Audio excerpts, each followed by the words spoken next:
Hours ago, William sat down exclusively with KTVU's Brooks-Jarosz to share his survival story, and Brooks joins us now live from where this all first unfolded. Brooks.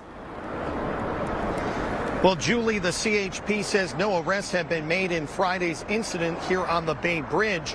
The shooting victim tells me he's just grateful he was only grazed by a bullet and never even heard any of the gunshots. I'm still trying to come to grips with the fact that I'm here.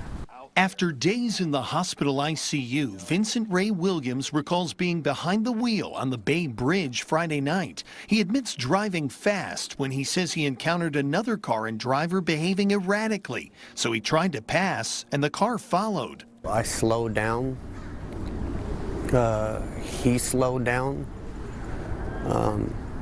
I sped up, and he sped up, and I just kind of hit the brakes. Moments later, Williams says everything went dark. 911 soon received reports that shots were fired. Williams says he heard a faint voice asking if he was okay. And I just remember thinking, like, where are my eyes?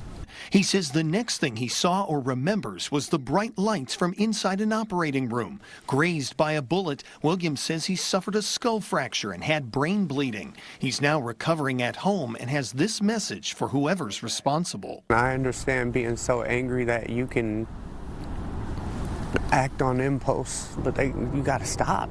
People gotta stop, like, committing crimes against society because they're hurt.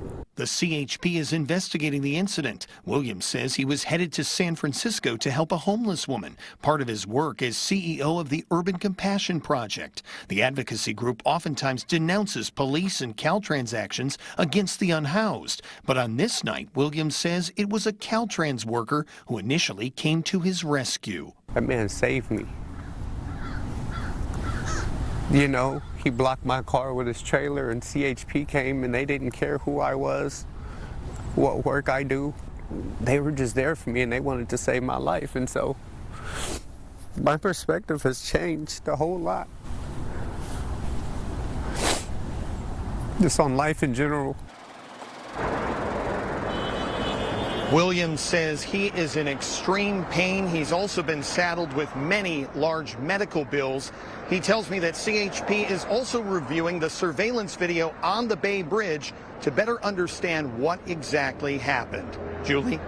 Yeah, what an ordeal he's been through, Brooks. So what happened once he was grazed? The next thing he remembers is waking up in the operating room. Did he crash his car? Did he pass out? Did he get injured in the follow-up when the car came to a stop? What happened?